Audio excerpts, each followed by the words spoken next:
سڵاو ڕێز بۆەوە بینەرانی خۆشەویستی تەلەڤیزیۆنی کۆمەڵە بە یارمەتی هاوڕانی هاوکارم لە خزمەت دەیوای عەزیزین بۆ پێشکەشکردنی گەشتی هەواڵەکانی سەر لە بەیانی ئەمڕۆی هەینی. سەرەتا سەردێڕی گرنگترین هەواڵەکان. هێرشی سەلەفیەکان بۆ سەر هاوڵاتیەک لە سەقز. کوژران و برینداربوونی سێ هاوڵاتی لە ڕووداوێکی تەقەکردن لە نەغەدا. هێرشی بەکرێگیراوانی کۆماری ئیسلامی بۆ سەر ساڵح نیکبەخت لە زیندانی ئەڤین. دەست بەسەرکردنی 5 کەس لە شاری سەلاسی باوەجانی. ماڵئاوایی لە ژیانی هاوڕێ تەوفیق دەباغیان لە شاری سنە. ناڕەزایەتی خوێندکارانی زانکۆی عەلامەی تەباتەبایی لە تەران و خۆپیشاندانی خەڵکی ئەرژانتین دژبە دەوڵەت.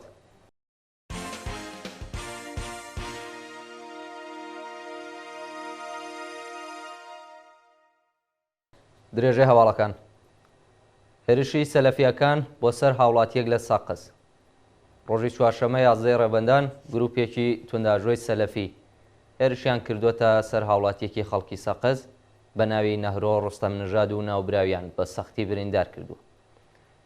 لە دوای دەستپێکی شۆڕشی ژنجیان ئازادی لە شاری سەقز ڕژیم دەیەوێت لە ڕێگەی پەرەپێدانی سەلەفیگەری و پشتیوانی لە هێرشەکانیان بۆ سەر خەڵکی ئاسایی لەو شارە تۆڵە لە خەڵکی شۆڕژگێر بکاتەوە.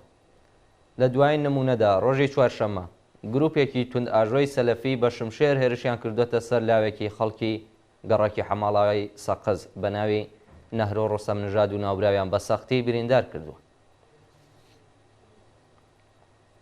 کوژران و برینداربوونی سێ هاوڵاتی لە ڕووداوێکی تەقەکردن لە نەغەدا.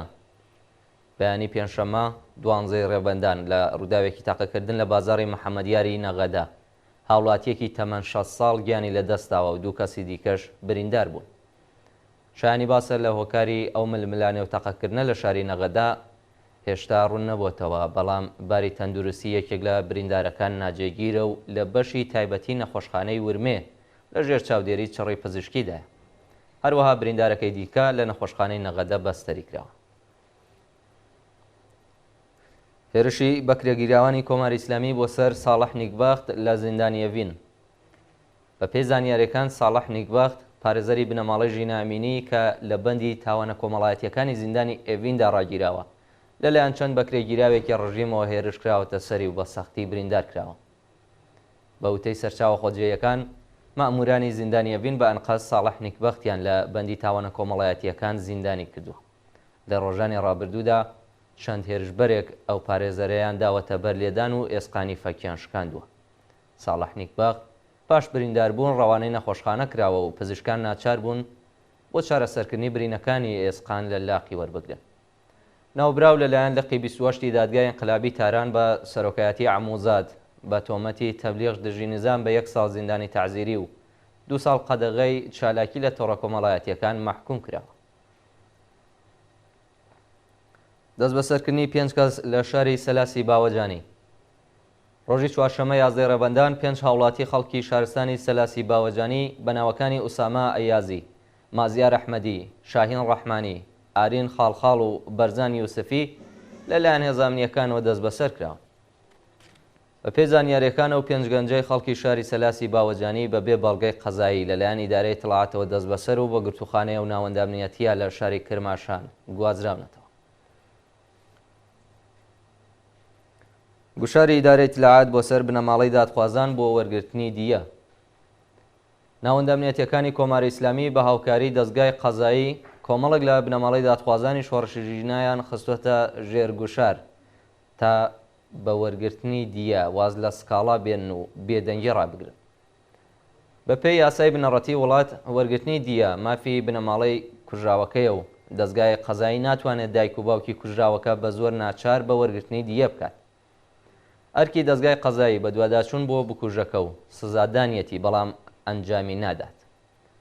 ئامانجی ڕژیم لەو کارە بێدەنگکردنی بنەماڵەکان و ڕێگری لە چالاکیەکانیان بۆ دادخوازی خوێنی بە ناحەق ڕژاوی ڕۆڵەکانیانە و لەو ڕێگایە زۆر جار بنەماڵەکان ئازار دەدرێن. لە سێداردانی بەندکراوێک لە زیندانی ورمێ بەیانی پێنجشەمە 12 ڕێبەندان حکمی ئەعدامی بەندکراوێک بە ناوی مێهدی ئازەریون لە زیندانی ناوەندی ورمێ جێبەجێکرا. بە پێی زانیاریەکان مێهدی ئازەریون 4 ساڵ لەوەبەر بە تۆمەتی کوشتنی بانقەز دەست بەسەر و دواتر لەلایەن دەستگای قەزای ڕژیمەوە بە ئیعدام مەحکوم کرابوو. شانی باسە کە ڕۆژی ڕابردووش سزای سێدارەی بەندکراوێکی ژن بە ناوی زەهرا نەزەریان بە هەمان تۆمەت لە زیندانی سەبزەوار جێبەجێ کرابوو. بە ئەعدامی ئەو دوو بەندکراوە ڕێژەی لە سێدارەدانی 15 ڕۆژی ڕابردوو گەیشتووەتە 28 کەس. ماڵاوایی لە ژیانی هاوڕێ تەوفیق دەباغیان لە شاری سنە. زۆر بەداخەوە ئاگادار کرایان کە ڕۆژی پێنجشەممە 11 ڕێبەندانی 1402 هەتاوی کاک تەوفیق دەباغیان لە مامەسا دەرکراوەکانی ساڵی 59 هەتاوی و دڵسۆزی کۆمەڵە لە شاری سنە پاش 2 مانگ نەخۆشی بەهۆی وەستانی دڵەوە بۆ هەمیشە ماڵاوایی لە ژیان کرد. هاوڕێ تەوفیق دەباغیان ساڵی 1331 هەتاوی لە شاری سنە لە گەڕەکی پیر محەممەد لەدایک بووە. دوای وەرگرتنی بڕوانامەی خوێندن ساڵی 52 تاوی لە ئامۆزش و پەروەرشدا دامەزرا. کاک تەوفیق هاوشانی هاوڕێیانی کاک ساڵح کەیفی، کاک عارف مۆلانایی و چەند هاوڕێی دیکەی لە گوندەکانی وشترمل و خامسانی سربەشاری کامیاران لە قۆناغی سەرەتایی تا ناوەندی سەرقاڵی وانەوتنەوە و بانگەشە بۆ ئارمانی بەرزی سۆسیالیستی بوون. لە ڕاپەڕینی 57 هەتاوی لەگەڵ هاوڕێیانی چالاکانە بەشداری کرد. ساڵی 59 هەتاوی و پاش پەلاماری دووهەمی کۆماری ئیسلامی بۆ سەر کوردستان ژمارێک لە هاوڕێیان بوون بە پێشمەرگە، بەڵام کاک تەوفیق لە شارمایەوە و درێژەی بە چالاکیدا. پاش داگیرکردنی شارەکانی کوردستان لەلایەن کۆماری ئیسلامی هاوڕێ تەوفیق سەرەتا لە کارەکەی دوور خرایەوە و هاوکات دەست بەسەر و بۆ ماوەی 9 ساڵ لە زیندانی ئەڤیندا زیندانی کرا. هاوڕێ تەوفیق هەمیشە خۆی بە دڵسۆز و تێکۆشەری ڕێبازی سووری کۆمەڵی کۆمۆنیست دەزانی و بۆ هەموو بۆ 9 ساڵ ڕۆژەکانی پەیامی پیرۆزباییان دەنارد. بڕیارە کاتژمێر دەی ڕۆژی هەینی 13 ڕێبەندان تەرمی کاک تەوفیق لە قەتعەی دەی ئارامستانی بەهەژ محەممەدی سنە بە خاک بسپێردێت لەلایەن هەموو ڕیزەکانی کۆمەڵە و حیزبی کۆمۆنیستی ئێرانەوە. پڕ بەدڵ سەرخۆشی خۆمان ئاراستەی بنەماڵە دۆستان هاوپیشەکانی و خەڵکی تێکۆشەری سنە دەکەین و خۆمان بە هاوبەشی خەمیان دەزانین. یادی عزیزی هاوڕێ تەوفیق بەرز و بەڕێزە و ڕێگای پڕێ بوار بێت. کۆبوونەوەی کرێکارانی کارخانەی نەساجی بروجێرد. ڕۆژی پێنجشەممە 12 ڕێبەندان کرێکارانی کارخانەی نەسازی بروجێرد لە ناڕەزایەتی بە بیلا تەکلیف بوون و نەدانی داخوازیەکانیان کۆبوونەوە. لە چەند مانگی ڕابردوودا نزیکەی 500 کرێکاری کارخانەی نەساجی بروجێرد بە بیانووی نەبوونی سەرچاوی دارایی لەسەر کارەکانیان دەرکراون و بەبێ ئەوەی هەقدەست و مەزایە دواخراوەکانیان پەرداخت بکرێت.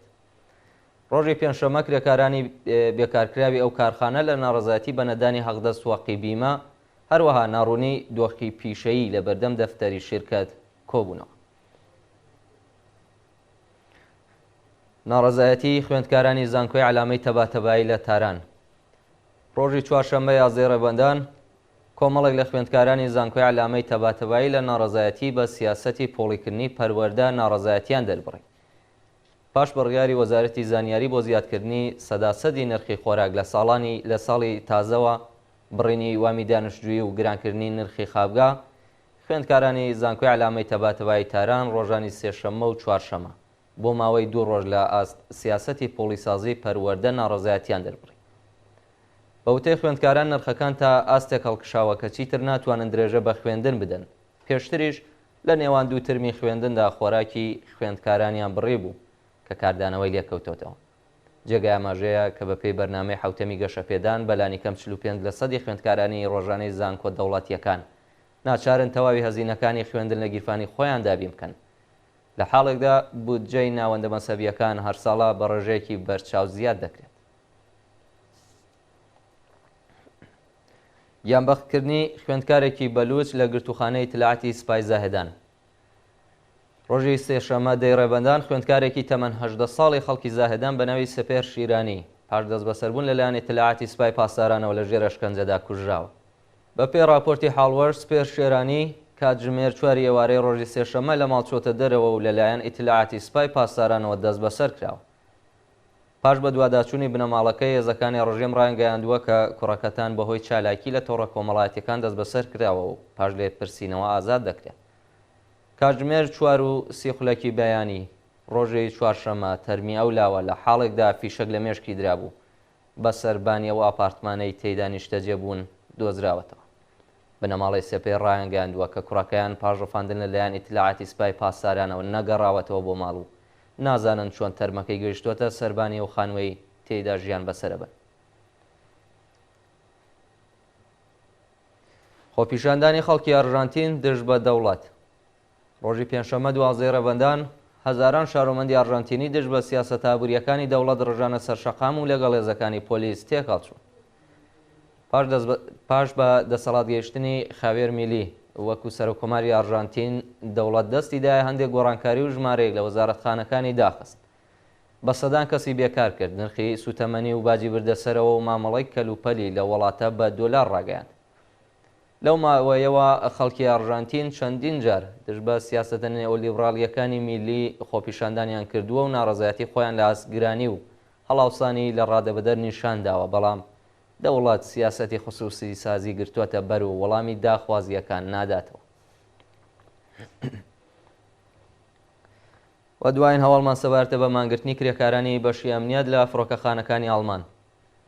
ڕۆژی پێنجشەممە 12 ڕێبەندان بەهۆی ماگرتنی کرێکارانی بەشی ئەمنیەت لە فڕۆکەخانەکانی ئاڵمان دژ بە کەمی حەقدەست دەستیان لە کارکێشایەوە و مانیان گرت. بە پێی راپۆرتەکان ئیتیحادیەی وێردی داوای لە کرێکارانی بەشی ئەمنیەتی فڕۆکەخانەکان کردبوو کە بۆ ماوەی 24 کاتژمێر مان بگرن. بە بۆنەی مانگرتنی کرێکاران هەزاران فڕین و گەشتی ئاسمانی لە فڕۆکەخانەکانی ئەو وڵاتە ڕایگیرا و فڕۆکەخانەکانی بەرلین، فڕانکفۆرت، هامبۆرگ، بریمەن و شتۆتگارت داخرا. ئەو مانگرتنە بە دوایەوەدا ڕوویداوە کە دانوستانی نوێنەرانی ئیتیحادیەی کرێکاری وێردی لەگەڵ نوێنەرانی دەوڵەت بێسەرنجام بوو. کرێکاران داوایان کردووە بەپێی هەر سەعات 2 یۆرۆ و 80 سێنت حەقدەستەکانیان زیاد بکرێت، بەڵام دەوڵەتی فێدراڵ قبوڵی نەکردو. بینەرانی خۆشەویست گەشتی هەواڵەکانتان پێشکەش کرا، کاتێکی خۆش بۆ هەموو لایەک.